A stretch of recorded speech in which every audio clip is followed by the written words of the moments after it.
Hey, Rhamondre, I just wanted to ask you a little bit about TJ Pledger's decision to transfer. Just your thoughts on that, and just the kind of teammate TJ's been in that running backs room. TJ, he's a great guy to be around, great running back, and his decision it was ultimately just he thought he could be more successful somewhere else, and I mean we're at that point in life where you got to make the decision that's best for you, and I think that's what he did.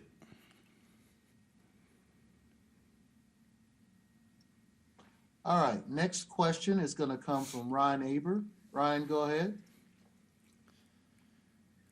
Yeah, Ramondre, what was it like for you watching the bowl game last year? And, given all the circumstances that you've been through since then, uh, what does this game mean to you? And was it important for you to play in this one? Yeah, that feeling last year is a feeling I almost never experienced before. Like it hurt me, my family, my teammates. Like just not being able to do what I love. So yeah, it means a lot being able to play in this bowl game, and and I'm gonna have a lot of fun doing it. And also, just a quick follow up.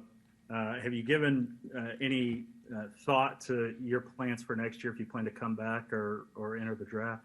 No, right now I'm just focused on the season. When the season ends, I'll put all that in consideration. Appreciate it. Yes, sir. Next question is going to come from John Hoover.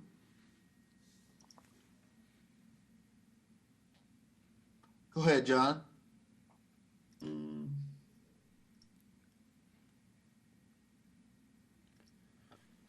Can you hear ahead, me? John. Yes. Okay.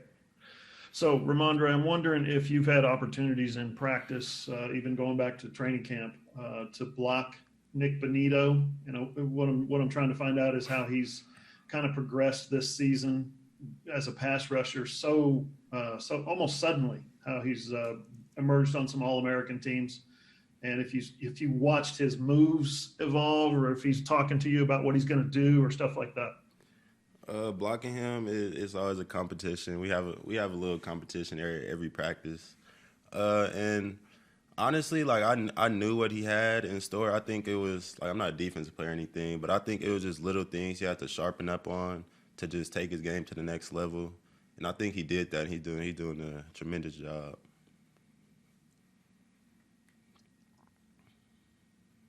Our next question is going to come from Keegan Raynaud. Keegan, go ahead. Yeah, Ramondre, we talked. I asked you earlier in the season about the counterplay and its success and needing to be patient and everything going together. Is it just one little piece off the last couple of weeks, or how do you see you guys running that play just specifically? It just doesn't seem like it's been getting going in rhythm like it has been in the past. Yeah, it's just little things here and there that I need to sharpen up on. I need to be more patient when it's there. I need to hit it full speed, and as well as like just the line and stuff. It's just off by a little bit, and I still think that's a great play. It's just off a little bit right now. I just need to sharpen up a couple details. And then you were able to break a couple on Saturday against a defense that is really tough to break long runs against. What do you think is allowing you to kind of have that success to be able to get these big chunk yards like you did against Oklahoma State, Baylor, and now Iowa State? It's just trusting my linemen and just trusting the play overall, trusting my coaches, and just film study. I kind of know where it's gonna hit before the play starts, so that's an advantage I have. Thanks, Ramon. Next question is going to come from Joe Bettner. Joe, go ahead. Hey, Rhamondre, I'm curious from your perspective. Obviously you weren't with Spencer on the field at the beginning of the year, but how has he matured as far as in game? Managing the offense, operating the offense from your perspective. His leadership, bro, just went out the roof, I believe, and he just really honed down on what he needed to do. And he'll tell you this every day. He needs to protect the ball, make smart decisions, and just play hard. And that's what he does, like week to week. And I respect him. He's a great player, and he's gonna get a lot better. I'm excited for him.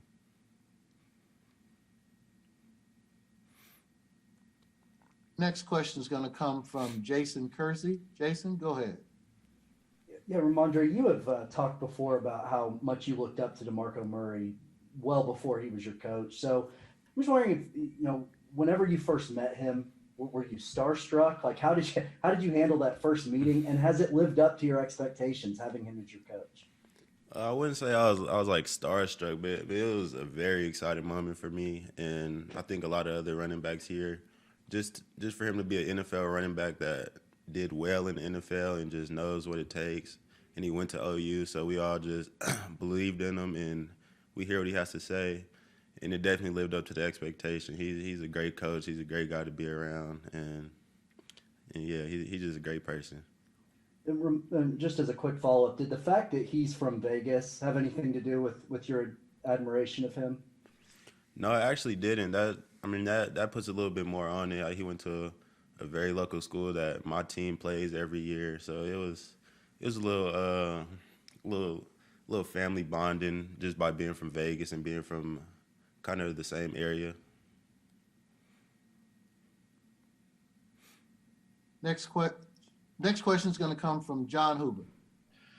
Rhamondre, I want to follow up about what Lincoln told us getting to go home for Christmas. Are you going to take advantage of that? You spend some time with your family, and how do you maybe, I don't know, tell your mom or grandma or aunt or whatever, hey, I'm sorry, I can't hug you. I got to keep this mask on. You know what I mean? How do you handle that situation? Well, my mom, she's in the medical field, so I'm gonna be able to hug her a lot. She gets tested just as often as us. But yeah, it's gonna be hard. But just being around them, that's gonna be enough. Especially not being able to go home for the X amount of months we weren't able to. So I'm excited. Yeah. Were you pretty excited when Lincoln told you guys he's gonna cut you loose? Yeah, of course. Everybody's excited. They're trying to see their family, be home for the holidays, get away from football for a few days. Thanks.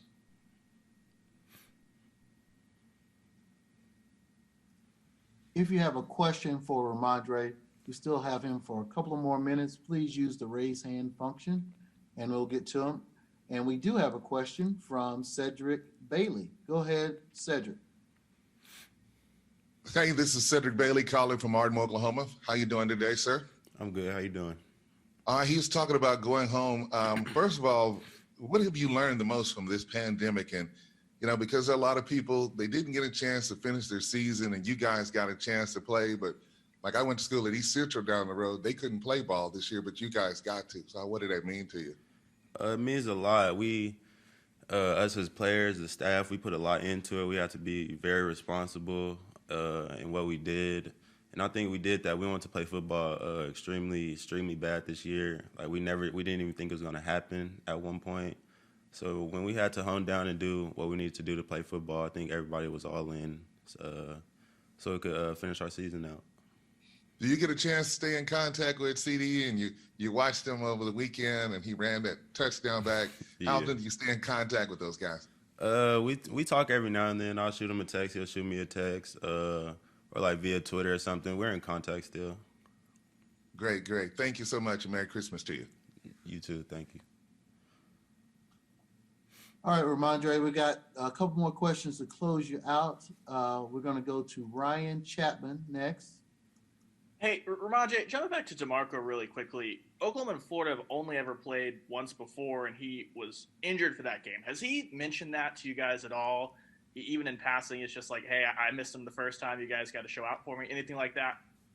No, he hasn't said anything like that. But it may be coming. It may be coming. But no, up to this point, he hasn't mentioned anything of it.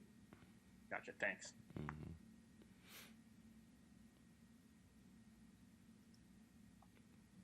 And our next question is going to come from Keegan Raynaud. Keegan, go ahead.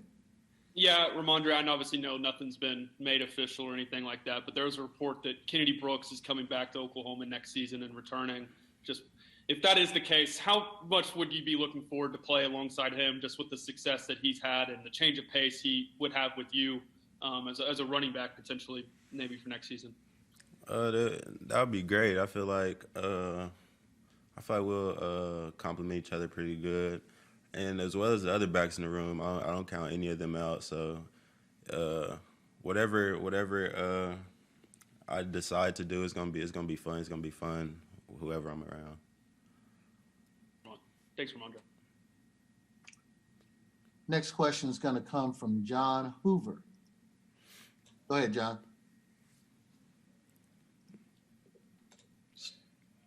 Can you Go hear me ahead, now? Okay, there we go. So I'm curious about your NFL dream as a kid, as a young player growing up. Were you you've said before you were influenced or you followed DeMarco, but I'm just wondering if you've been like one of those kids that was always had the NFL dream on and on. Yeah, that's been as long as I can remember, honestly. Like, just NFL Sundays with my pops on, just watching it. I always like dreamed of being there, and I feel like that dream's getting closer and closer. And so it's a unbelievable feeling, and I'm not taking anything for granted. And I'm just counting my blessings. The way this year has been so disruptive. I'm wondering if the NFL has timeline, where you submit your paperwork to the draft advisory board and they communicate back with you. Has that process begun? I mean, that's usually for underclassmen, but now with you having this extra year of eligibility at your disposal, I'm just wondering if that is part of your process. Not right now. It's not part of my process. I just been focused on this season. I've been putting a little bit of thought into it, but not a major amount of thought into it. I just want to finish the season strong, then see where I take myself. Gotcha. Thank you. Yeah.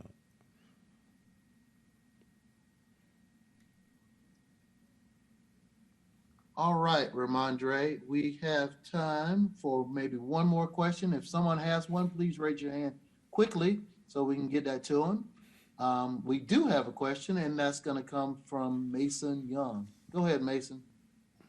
Yeah, Rhamondre, just with all the guys making decisions about NFL or whether to stay for bowl games, just how crucial is it for you guys to have Creed for this game and just being the rock of your offensive line and kind of the cornerstone of your offense? It means a great deal to the offense, a great deal to the quarterback, me, and the lineman right next to him, because he just makes the game a lot easier for everybody on the field. And so him deciding to play, that's huge for us. And I know he's a competitor, so I wouldn't think he would want to sit out for this game anyways. But yeah, it's a great thing having him snapping the ball.